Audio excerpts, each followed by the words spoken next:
Hello bachcho, let's see this question. The question says, in a double slit experiment, the separation between the slits is d is equal to 0.25 centimeter and the distance of screen capital D is equal to 120 centimeter from the slits. If the wavelength of light is used, lambda is equal to 6000 angstrom and I node is the intensity of central bright fringe.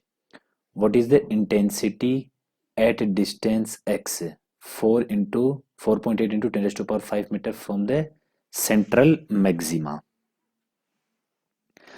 देखिए ये जो question है ये double slit का है और हम इस क्वेश्चन को कैसे करेंगे। देखिए ये डबल स्लिट एक्सपेरिमेंट में ये डबल स्लिट्स होती है, इनके बीच का जो ये सेपरेशन है, ये सेपरेशन ये स्मॉल डी है और ये स्क्रीन होती है और यहाँ से जो रे है वो इस तरह से जाती है। और देखिए यहाँ पर जो पैटर्न्स बनते हैं वो कैसे बनते हैं, ब्राइट एंड डार्क फ्रिंज के पैटर्न बनते हैं।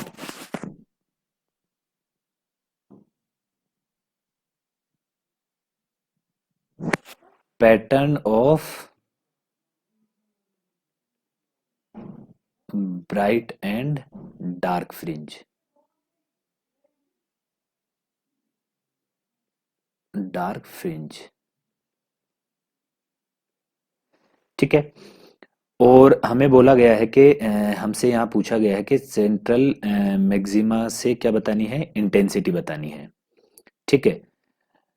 तो देखिए what is the intensity at distance x from the central maxima. Central maxima से हमें, अब देखिए जैसे ये सेंट्रल मैक्सिमा यहाँ होगा, ठीक है। तो सेंट्रल मैक्सिमा पे इंटेंसिटी क्या होती है, आई नॉट। अब अगर इससे x डिस्टेंस पर मुझे क्या निकालना है, इंटेंसिटी निकालनी है। तो उसका जो फॉर्मूला होगा वो क्या होता है, I is equal to I max जो कि सेंट्रल मैक्सिमा पे होती है into cos square phi. Phi जो है वो फेज डिफरेंस है और जो ये फेज डिफरेंस होता है इसकी वैल्यू क्या होती है, I max cos square pi D upon lambda into x जिस डिस्टेंस पे पता करना है upon capital D. Capital D क्या है, स्लिट और स्क्रीन के बीच की डिस्टेंस।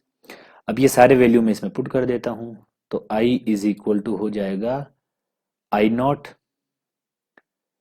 कॉस स्क्वायर, पाई तो पाई रहेगा, डी हमें दिया है 0.25 सेंटीमीटर जिसे मैं लिख सकता हूं 10 रेज टू पावर -2 से मल्टीप्लाई करके मीटर में चेंज कर सकते हैं, अपॉन लेमडा का वैल्यू दिया है 6000 आंगस्ट्रोम।